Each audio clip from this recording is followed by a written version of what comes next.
Hello my dear student, this is B. Chaudhary. Welcome to my channel Meerpur की पाठशाला. आज हम डिस्कस करेंगे क्लास 12 के नेक्स्ट लेक्चर का एंड टॉपिक है आपका इलेक्ट्रिकल एनर्जी. चैप्टर आपका कौन सा चल रहा है? Current electricity. तो करंट इलेक्ट्रिसिटी में electrical energy and electric power और हीटिंग इफेक्ट ऑफ करंट, ये तीन टॉपिक आज हम डिस्कस करेंगे आज के लेक्चर में और फिर बेस कुछ एग्जांपल्स करेंगे. तो आइए स्टार्ट करते हैं अपना प्यारा सा topic electrical energy. Electrical energy है क्या? इसकी डेफिनेशन सबसे पहले, कोई भी चीज पढ़ने से पहले उसके बारे में जानना जरूरी है. तो it is defined as the total work done by the source of EMF in maintaining the current in the circuit. मतलब सर्किट में करंट को मेंटेन करना. करंट को मेंटेन कैसे करेगा, कौन करेगा? लिखा है it is defined as the total work done by the source of EMF. जो ईएमएफ है अपना, ईएमएफ किसका होता है? सेल का होता है. तो सेल है या बैटरी है, उसका वो है जो उसके थ्रू जो वर्क हो रहा है क्या करने के लिए? करंट को मेंटेन करने के लिए सर्किट में. तो उसको हम इलेक्ट्रिकल एनर्जी का नाम दे रहे हैं. तो उस वर्क को हम इलेक्ट्रिकल एनर्जी का नाम दे रहे हैं. इसका मतलब हमारा जो वर्क है वह इलेक्ट्रिकल एनर्जी है. इलेक्ट्रिकल एनर्जी है. तो इस चीज को ध्यान दें आप. तो हम क्या कर सकते हैं कि इसके डेरिवेशन के लिए अप्लाइंग ओम्स लॉ. अप्लाइंग ओम साहब का लॉ आपको याद होगा, बहुत ही बेसिक, बहुत प्यारा, बहुत ही famous. V is equal to I into R होता है, सबको पता है. और ये चीज किसी भी सर्किट में जो करंट फ्लो होती है, सर्किट में जो करंट फ्लो हो रही है वो किस पर डिपेंड करती है? चार्ज पर डिपेंड करती है. ये सबको पता है. इसका मतलब total charge in the circuit क्या हो जाएगा? Total charge in the circuit, total charge in the circuit Q is equal to I into T लिख सकते हैं, सबको पता है. अब देखिए, आपने इलेक्ट्रिक पोटेंशियल में इलेक्ट्रिक पोटेंशियल डिफरेंस की जो डेफिनेशन पढ़ी थी वो क्या पढ़ी थी? इलेक्ट्रिक पोटेंशियल की जो डिफरेंस, इलेक्ट्रिक पोटेंशियल डिफरेंस की जो डेफिनेशन थी वो ये थी कि किसी इनफाइनाइट चार्ज को हम किसी चार्ज को, टेस्ट चार्ज को इनफाइनाइट से इलेक्ट्रिक फील्ड के अंदर ला रहे थे, उसमें जो work done per unit charge था उसको हम इलेक्ट्रिक पोटेंशियल बोल रहे थे. तो उसी के कॉन्सेप्ट को यहाँ पे अप्लाई करें अगर हम, तो हम W इज इक्वल टू क्या लिख सकते हैं? Q into V.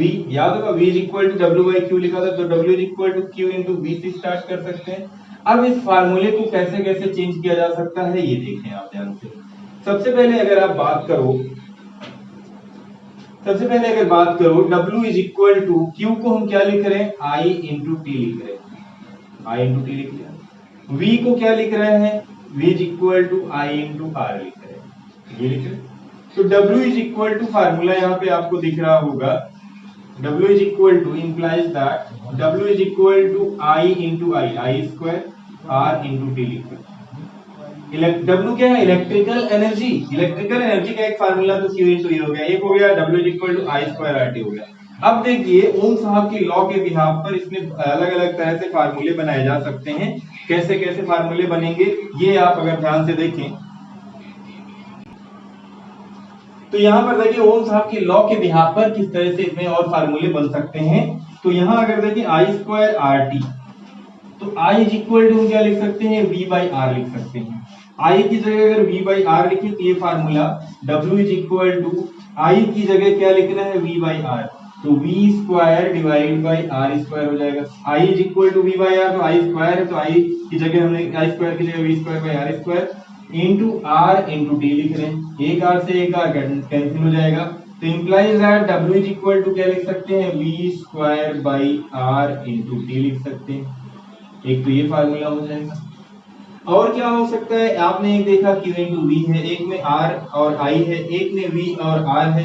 V और I का भी बन सकता है. कैसे बन सकता है? जैसे ये formula W is equal to I square RT है, इसकी जगह अगर R की जगह चेंज करना चाहें, R की जगह V और I, R is equal to V upon I हो जाएगा. तो ये फार्मूला यहाँ से भी आप देख सकते हैं कि W is equal to I square, R की जगह V अपॉन I इंटू एक आई से एक आई कैंसिल हो जाएगा. तो W is equal to VIT या IVT. तो आप देख रहे हैं कि यहाँ W के इलेक्ट्रिकल एनर्जी के बहुत सारे फार्मूले जैसी हमें रिक्वायरमेंट होगी उसके बिहाफ पर हम फार्मूला यूज करेंगे. तो आइए एक साथ अगर हम इलेक्ट्रिकल एनर्जी के फार्मूले लिखें तो लिख सकते हैं W is equal to Q into V is equal to V I T is equal to I square R T is equal to V square by R into T. ये फार्मूले आप इलेक्ट्रिकल एनर्जी के लिए बोल सकते हो कि अब न्यूमेरिकल में कौन सा फार्मूला, कौन सा फंक्शन आपको दिया होगा, कौन सा पैरामीटर आपका दिया होगा, उसके बिहाफ पर आप फार्मूला अप्लाई करेंगे। तो चलिए इसके बाद हम स्टार्ट करेंगे इलेक्ट्रिकल एनर्जी। पहले थ्योरी पार्ट देख लेते हैं और जो बेसिक कॉन्सेप्चुअल पार्ट है वो देख लेते हैं, उसके बाद इसका बेस न्यूमेरिकल करेंगे। अगर इलेक्ट्रिकल एनर्जी की यूनिट की बात करो, unit of electrical energy, electrical energy की जो यूनिट बनेगी वो क्या क्या बन सकती है। W इज इक्वल टू, एक तो हमने लिखा है Q इंटू वी लिखा है, ठीक। एनर्जी की यूनिट जूल होती है, सबको पता है ऐसा यूनिट। यहां से क्या बन सकती है, कूलम वोल्ट, कूलम वोल्ट बन सकती है, कूलम वोल्ट बन सकती है।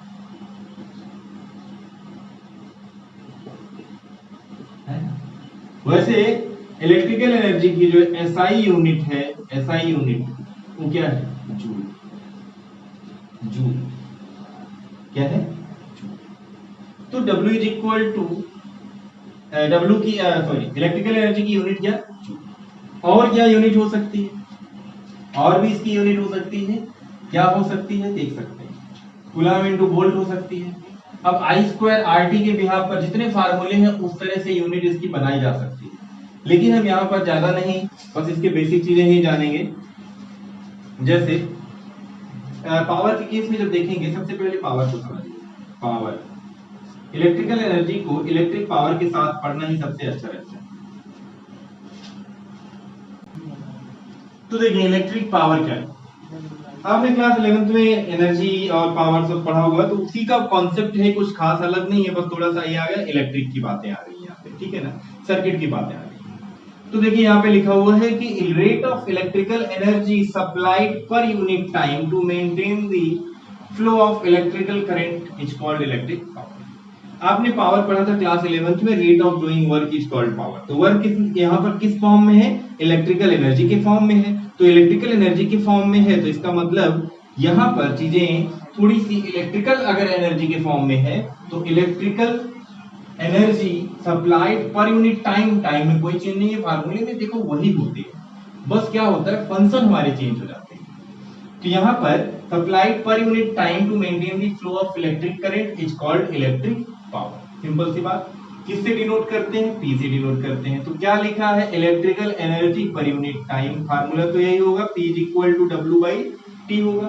अब फार्मूला आप जैसे इलेक्ट्रिकल एनर्जी का देखें, उसी के बिहाफ पर इसके जो फार्मूले बनेंगे वो क्या हो सकते हैं। W के जितने फार्मूले हैं ना वो सब लिख लो। एक तो है QV divide by T is equal to, एक था VIT डिवाइड बाई T कर दिया, एक W क्या था I square RT divide by T हो जाएगा, T डिवाइड चल रहा है सब में, is equal to V square by R into T divide by T, सब में डिवाइड बाई T चल रहा है। W के फार्मूले देखो ऊपर लिखे हुए हैं, T से हमने डिवाइड कर दिया, T से यहाँ T कैंसिल, T से यहाँ T कैंसिल, T से T कैंसिल। तो पावर का जो फार्मूला हमें मिल गया QV divide by T is equal to VI is equal to I square R is equal to V square by. तो ये जो फार्मूला आपको मिला ये पावर का फार्मूला। तो इलेक्ट्रिक एनर्जी और पावर का बस बेसिक एक कॉन्सेप्ट है, ज्यादातर इस पर हम न्यूमेरिकल की ही बात करेंगे, सीधे सीधे आपसे डिफरेंशियल थोड़ी ना पूछी जाएगी, बच्चों वाली बात हो जाएगी ना फिर ये। तो कॉन्सेप्चुअली इस पे न्यूमेरिकल ज्यादा पूछे जाते हैं, तो हम उस पर चर्चा करेंगे अभी। आइए सबसे पहले इसका एक और छोटा सा कॉन्सेप्ट है कि पावर और इलेक्ट्रिकल एनर्जी में कन्वर्जन है छोटा सा, उसको जान लेते हैं। तो देखो पावर की जो यूनिट है वो क्या होती है, यूनिट ऑफ पावर की अगर हम बात करें, यूनिट ऑफ पावर, देखो कुछ छोड़ नहीं रहा हूं, जितना भी आपका बोर्ड में आएगा, जो कंपटीशन के पॉइंट्स हैं सब मैं लेके चलता हूँ, पूरी फिजिक्स पढ़ा रहा हूँ आपको, तो ध्यान दें। अब जो सिलेबस में है वो तो आप पढ़ ही रहे हैं, लेकिन जो सिलेबस में नहीं है वो भी आप पढ़ रहे हैं, जिससे कि आप कंपटीशन के भी पॉइंट्स को आप इतना समझ पाए और उस पर बेस्ड न्यूमेरिकल कर पाए। जो भी मैं बोर्ड के एग्जांपल्स भी लेता हूँ, आपके कंपटीशन के भी एग्जांपल्स लेता हूँ, ताकि आपका दोनों एक साथ चल सके। तो यूनिट ऑफ पावर की अगर हम बात करें तो यूनिट ऑफ पावर क्या होता है, आपको आइडिया होगा थोड़ा सा। What is the unit of power, ऐसा यूनिट वाट होती है। और रिलेशन 1 किलोवाट सबको पता है 1000 वाट हो जाएगा 1000। चलिए ये तो हो गया वाट। या एक और यूनिट लिख सकते हैं क्या, जूल पर सेकेंड। कैसे लिखा गया, P equal to W by T है। W मतलब इलेक्ट्रिकल एनर्जी, एनर्जी की यूनिट जूल और टाइम की सेकेंड, तो जूल पर सेकेंड हो जाता है। अब देखो यहाँ पे कॉन्सेप्ट ऑफ किलोवाट आवर ये पढ़ना बहुत जरूरी होता है, क्योंकि किलोवाट आवर के बिहाफ पर ही हम क्या करते हैं, किलोवाट आवर के बिहाफ पर ही हम यूनिट निकालते हैं, मतलब बिजली का बिल निकालते हैं। कितने यूनिट बिजली का बिल आया वो किलोवाट आवर में आता है। आप मीटर में जाके चेक करना, kWh लिखा होता है, कितने kWh चला है आपका मीटर पूरे महीने में, उसी के बिहाफ पर आपकी बिजली का बिल निकाला जाता है। तो किलोवाट आवर मींस हो गया, किलोवाट आवर किसकी यूनिट हुई, सबसे पहले ये देखो। किलोवाट मतलब पावर, आवर मतलब टाइम। तो P इक्वल टू अभी हमने W बाई टी पढ़ा, तो W इज इक्वल टू क्या लिख सकते हैं, P इंटू टी लिख सकते हैं। पावर की यूनिट क्या वाट होती है, इसको हम किलोवाट अगर लिख दें तो टाइम की क्या हो जाएगी, आवर हो जाएगी। Means kilowatt hour is the unit of, किसकी यूनिट हुई, इलेक्ट्रिकल एनर्जी की। इलेक्ट्रिकल एनर्जी की यूनिट हो गई अपनी, इलेक्ट्रिकल एनर्जी की यूनिट हो गई किलोवाट आवर। तो kilowatt hour is the unit of electrical energy. तो 1 किलोवाट आवर को अगर हम जूल में कन्वर्ट करें तो कितना आएगा, एक छोटा सा रिलेशन 1 मार्क्स में कभी कभी बोर्ड में क्वेश्चन पूछा जाता है। तो वो छोटा सा कन्वर्जन वही है, वो देख लें आप, इसको नोट कर लें। Kilowatt hour is the unit of electrical energy. तो relation between kilowatt hour and joule, relation between kilowatt hour and joule क्या है वो समझें आप। Relation between kilowatt hour and joule, kilowatt hour and joule में relation. तो 1 kilowatt hour मैंने लिख दिया इज इक्वल टू क्या लिख सकता हूं, अगर 1 किलोवाट को वाट में कन्वर्ट करें तो 1000 वाट हो जाएगा, इनटू 1 आवर, आवर है तो 1 आवर है, तो 1 आवर को आप सेकेंड में कन्वर्ट करो तो 3600 सेकेंड हो जाएगा। तो इसको आप यहां से अगर देखो 36 इंटू 0 कितने 5, तो 10 to the power 5 watt second, या इसको 3.6 into 10 to the power 6 watt second means क्या, जूल। तो 1 kWh is equal to 3.6 into 10 to the power 6 joule. तो ये छोटा सा रिलेशन कभी कभी 1 मार्क्स में पूछ लिया जाता है, बोर्ड में कंपटीशन में इतना छोटा क्वेश्चन नहीं पूछा जाएगा। चल एक और टॉपिक आज हमारा है हीटिंग इफेक्ट ऑफ करंट का, इसके बाद फिर न्यूमेरिकल करना। हीटिंग इफेक्ट ऑफ करंट है क्या, जैसे आप देखते हैं कि कभी कभी वायर हीट हो जाता है। कैसे हीट हो जाता है, या तो शॉर्ट सर्किट हो या लोड बहुत ज्यादा हो जाए, लोड बहुत ज्यादा होता है तो उस केस में वायर हीट हो जाता है। तो इस तरह से जब वायर हीट होता है, situation in which an electric current produce thermal energy, इसका मतलब करंट का जो फ्लो है, इलेक्ट्रिक करंट का किसी सर्किट में, वो हीट एनर्जी प्रोड्यूस कर रहा है, हीट एनर्जी प्रोड्यूस कर रहा है मतलब थर्मल एनर्जी प्रोड्यूस कर रहा है, then this effect is called heating effect of current. Simple सी बात, कुछ ज्यादा खास नहीं, मतलब वायर हीट होने लगा, नॉर्मल भाषा में ये समझो, वायर हीट होने लगा किसी वजह से, तो लोड ज्यादा पड़ेगा तभी हीट होगा। तो हीट एनर्जी अगर थर्मल एनर्जी या हीट एनर्जी बोले तो उसी को तो जनरेट हो रही है, तो उस केस को, उस पार्ट को, उस इफेक्ट को हम क्या बोल रहे हैं, हीटिंग इफेक्ट ऑफ करंट। तो हीटिंग इफेक्ट ऑफ करंट का जो कॉन्सेप्ट है, हीट जनरेट होती है, हीट एनर्जी की यूनिट आपको पता है कैलोरी होती है। तो कैलोरी होती है, तो इलेक्ट्रिकल एनर्जी का जो फार्मूला आपने पढ़ा VIT QV, सारा फार्मूला I² RT is equal to V² by R into T. ये सब किसमें थे? ये सब किसमें थे? जूल में थे, कैलोरी में नहीं थे, ये जूल में थे। लेकिन अगर हम इसी को कैलोरी में लिख दें, इसका मतलब heating energy through thermal energy में कन्वर्ट हो जाएगा।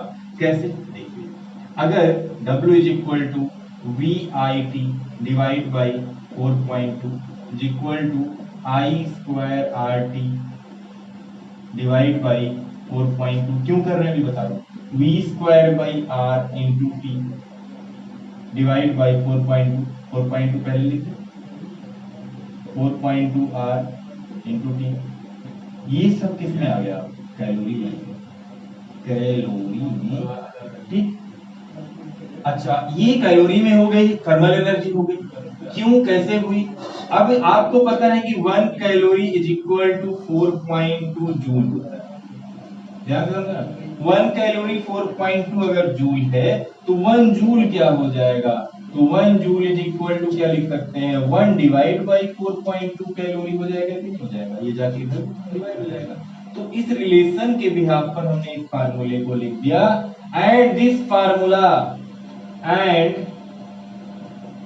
the above relation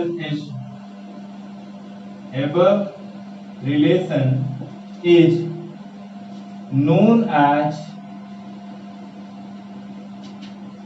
Joule's law of heat, Joule's law of heating, heat लिखो या। तो ये 3 पॉइंट जो आपने पढ़े, हमने क्या क्या पढ़ा आज? इलेक्ट्रिकल एनर्जी पढ़ा, उसकी यूनिट देखी, इलेक्ट्रिक पावर पढ़ा, उसकी यूनिट देखी, and heating effect of current देखा। हीटिंग इफेक्ट ऑफ करंट का जो कॉन्सेप्ट था कैलोरी में कैसे चेंज किया आपने, ये भी देखा। अब इसके बाद आगे न्यूमेरिकल की बारी, आइए न्यूमेरिकल करते हैं।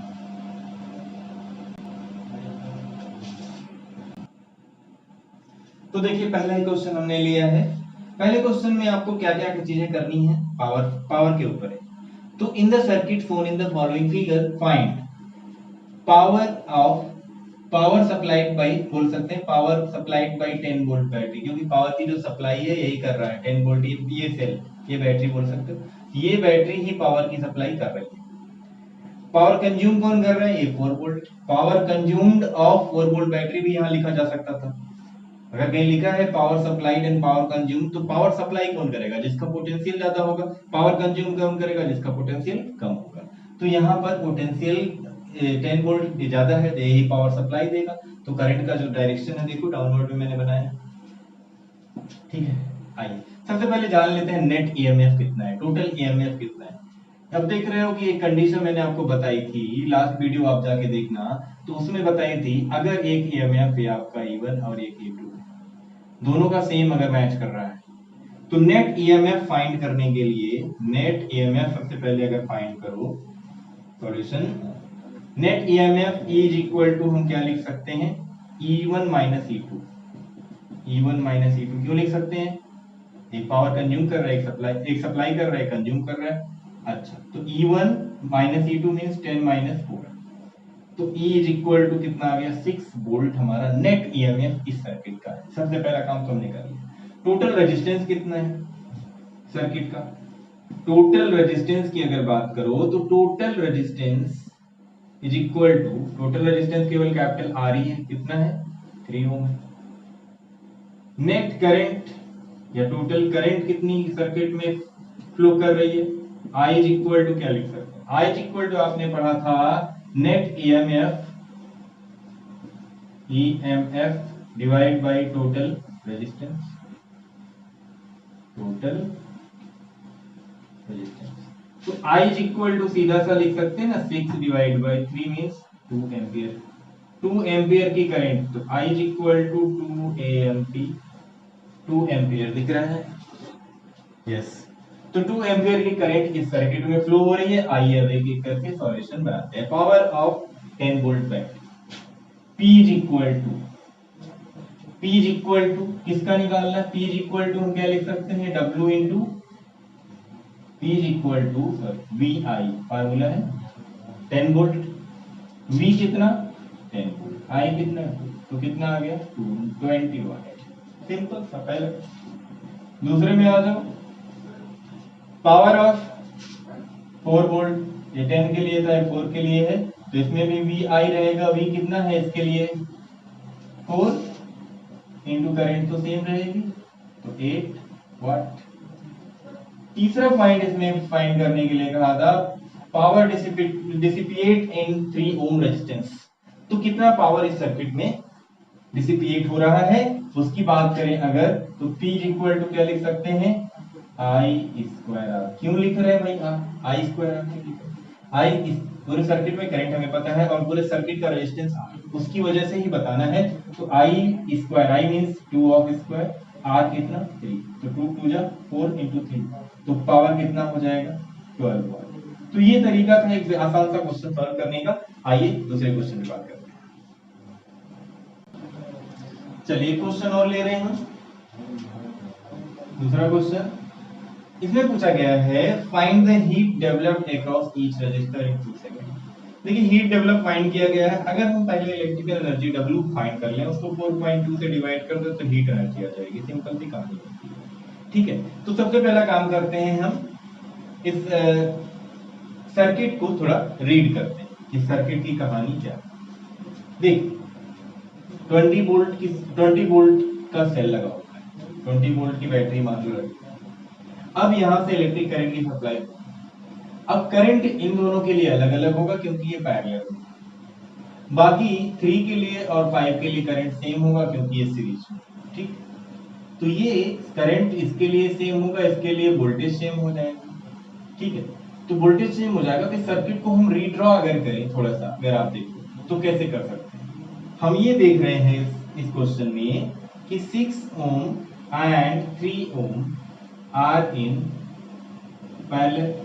अगर ये पैरेलल में है तो क्या लिखा जा सकता है 1 बाई आर, 1 बाई R1 लिख लो। 1 by R1 is equal to 1 by 6 plus 1 by 3 is equal to 2 plus 1 by 6 is equal to 3 by 6 means 1 by 2। तो R1 इज इक्वल टू 2 ओम लिखा जा सकता है। अब यहाँ का पोटेंशियल अगर हम फाइंड करें वो भी कर सकते हैं, लेकिन अभी नहीं कर सकते क्योंकि करंट नहीं पता। तो total current in the circuit अगर फाइंड करो, total current I is equal to, आपको पता है net EMF divide by total resistance करना पड़ेगा, टोटल रेजिस्टेंस। तो ठीक है कर लेते हैं। Net EMF I is equal to, net EMF हमारा कितना है 20। चलिए बहुत बढ़िया। अब देखिए ये रेजिस्टेंस मिलके कितना हो गया 2 ओम हो गया, 3 प्लस 2 प्लस 5, 3 प्लस 2 कितना 5 प्लस 5 कितना 10। तो टोटल रेजिस्टेंस कितना, एक स्टेप आप खुद कर लेना। तो 10 ओम कहां से आ रहा है, ये हमारा 6 और 3 पैरेलल में 2 ओम बना, 2 ओम 3 ओम 5 ओम सब सीरीज में हो गए, ठीक है। अब ये डायग्राम, तो I is equal to 20 by 10 is equal to 2 ampere. तो जो करंट है पूरे सर्किट में I की वैल्यू कितनी आ गई 2 एम्पियर की करंट फ्लो कर रही है। अब ये 2 एम्पियर इसके लिए भी होगा, 2 एम्पियर इसके लिए भी होगा, लेकिन अब इसके लिए तो 2 2 होगा नहीं। तो यहाँ पे क्या करना है हमें, ये देखिए यहाँ पोटेंशियल निकालना, पोटेंशियल डिफरेंस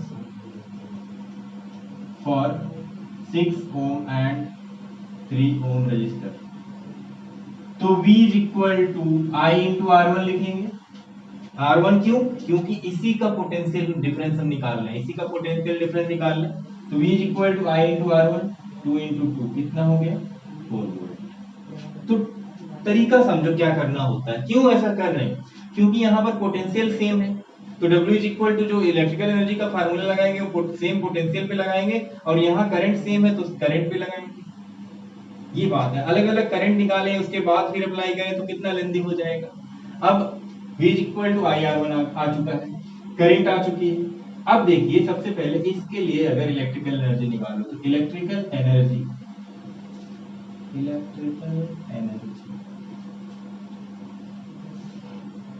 किसके लिए W3, यहां से स्टार्ट कर रहे हैं 3 ओम के लिए, W3